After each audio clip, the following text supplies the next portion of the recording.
everybody. So, I gotta tell you guys something. Remember how I found those two little quail babies in the yard while I was doing yard work? And I waited for mom to show up, and no mama showed up, right? And I checked, and I didn't see any more babies that I could tell. Well, a little over 24 hours ago, I was woken up by the open window in our bedroom at like 6 a.m. by frantic chirping very loudly. And when I went outside, I found this. I found 7 quail babies in a little bowl that was filled with water, probably from the sprinklers or something. I don't have usually any like water on the ground, but they were stuck and they were drowning. I immediately rescued them and I put them in a bucket, and I let them dry outside in that basket, and I kept an eye on them, like further away from them, but not right beside them, so that I could protect them from predators, but at the same time let them chirp for mom to see if mom would return, hearing them chirp, and again, nothing. And I was outside for over an hour waiting for mom. So I brought them in. I mean, I didn't know what else to do. Again, it's not my first time taking care of quails, so we got the basics for the enclosure done for them. And they have a heat lamp here, and then we have all these little quail babies.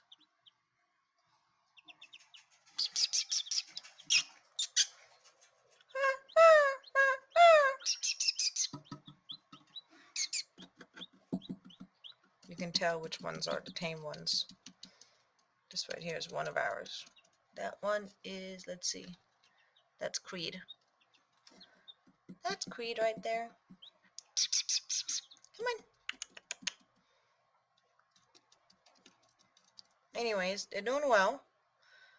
I physically make sure that they drink water a couple times a day for the first 24 hours by very carefully dipping the tip of their beak into some water.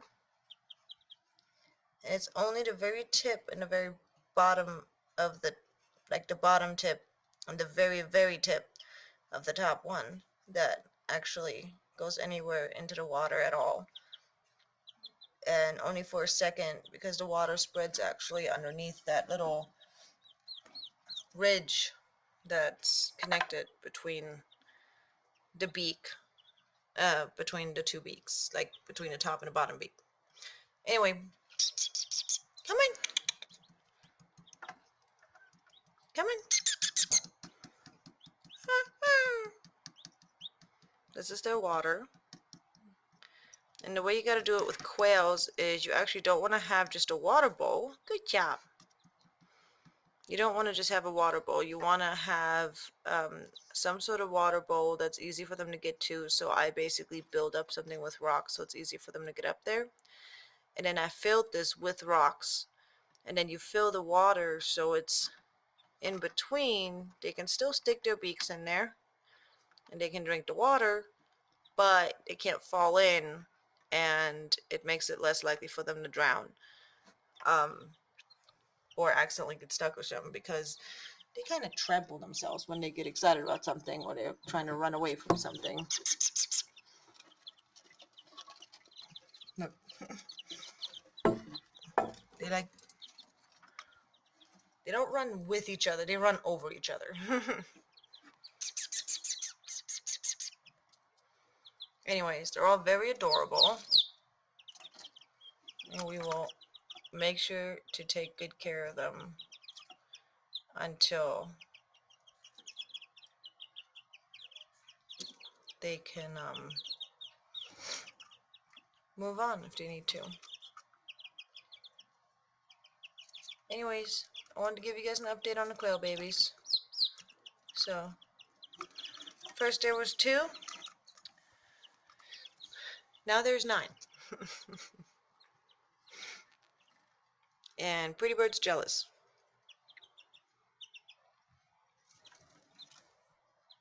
But aren't they so cute?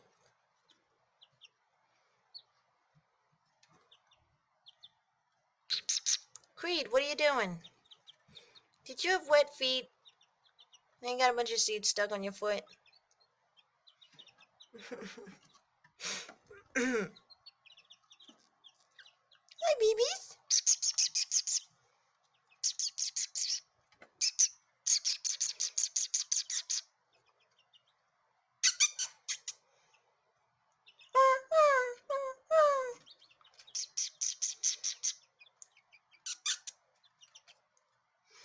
You guys are too cute.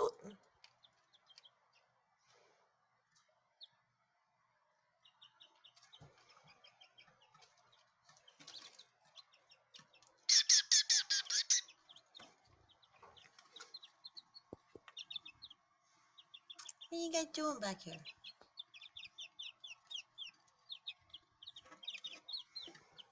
What are you guys doing back here?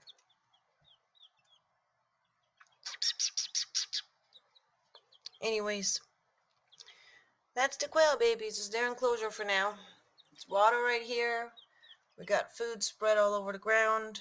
That's not usually what we do. We usually have a bowl too, but I have to find it. And plus, these guys did hatch in the wild, and they don't seem to be responding to too well whenever the food is just like in one corner. It seems like they respond best to food when it's actually more like just spread on the ground, like they forage more. So I have this like mixer that I purchased several years ago, specifically because I had quail babies. Because I hatched them actually. We had eggs and we hatched them. Everything from the tiny ones to the giant ones to the regular ones. These ones are not illegal, just so you guys know. I made sure to check. They are orphans. I've listened for mom. I've looked for mom. I've looked for more. I didn't find more for now. I'm guessing that these guys were in our yard originally, and because I didn't finish the yard work, what I'm guessing happened is that these guys were going over to where the food was at, and in that area is where that bowl was, right next to the back porch, and there's like a little, like an edge that drops off, and right next to that edge was where that bowl was at. And I'm just assuming that maybe a bird came flying in or something, and they all started running, and they probably landed in there trying to get away, but couldn't manage to jump back out, and so they got stuck. And it's a good thing that even though I am a very, very, very deep sleeper, when it comes to baby cries, it doesn't matter if it's human or if it's animal, it wakes me. It wakes me without failing every time. So, the boogers are safe. They're adorable. And on a positive note, we're going to get to watch these beautiful little quails grow up together, right? Alrighty, guys. Say bye-bye. Say night-night, everybody.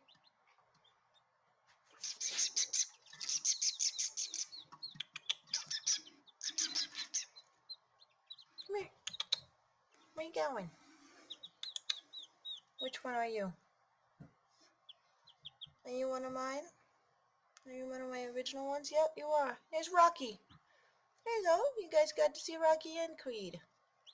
Rocky, say hi. Rocky. Rocky. Hey, Rocky. You're so cute. Look at that face. And they're so tiny. They're so tiny. sad thing is that, like, I looked it up, an average person who volunteers, even, not even an official rescue, but just an average person who volunteers to help quail and puts the information out there for people to contact them if they find orphaned quail, gets anywhere from like 1,000 and up orphaned quails per season. And this is like small scale. Um, and that's because just in Arizona, we have so many quails that, between the hunting and the wild animals, on top of that, we have, our fair share of humans taking them out within the city and within the towns and within the neighborhoods, because of vehicles and who knows what else happens, and people shooing quails out of their yards, not realizing that there's babies somewhere hidden. Um, there are so many different reasons.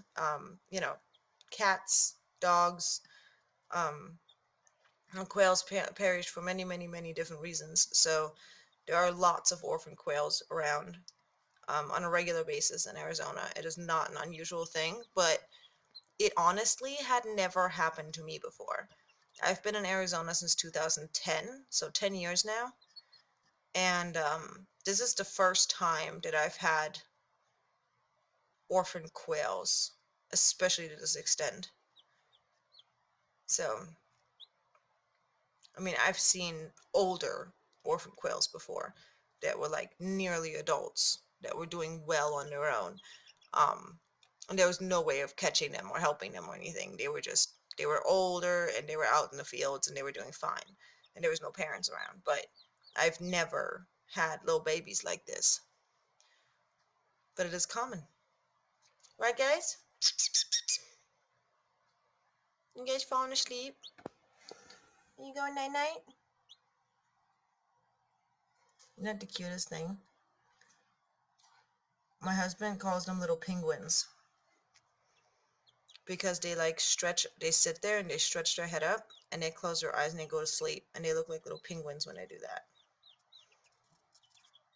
They just all line up, cuddle up, and put their heads up and go to sleep, and then they keep falling over. You see that? That one? His head keeps falling sideways. Watch. And we're dropping, we're dropping.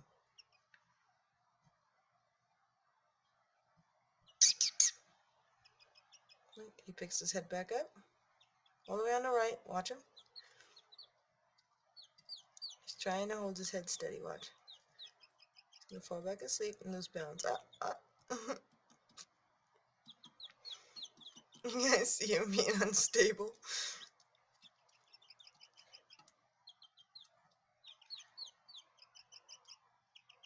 Oh my goodness, you guys are so cute. Fun fact, the two in the very front here, the ones that are very awake, the one that's grooming and the one that's pecking, that's actually Rocky and Creed. They're usually staying close by, and they actually also follow my hands around a lot of times too, so they're pretty imprinted by now. Anyways, if you guys enjoyed today's channel, seeing these cute little quails, please give us a like, subscribe to the channel for more updates about the quails, and for seeing Pretty Bird again in the future, and our super awesome cockatiel Pikachu and Sunny. And if you would like to leave a comment, we always appreciate those, and we enjoy reading them and replying to them. And also, if you think that maybe our video might bring joy or laughter or happiness or even entertainment or distraction to somebody who you know, family or friends, please do feel free to share our videos. And, welcome to anybody who's recently joined. We are excited to have you as part of the Pretty Bird flock. Anyways, y'all have a good night. We love y'all. Bye. Say bye-bye.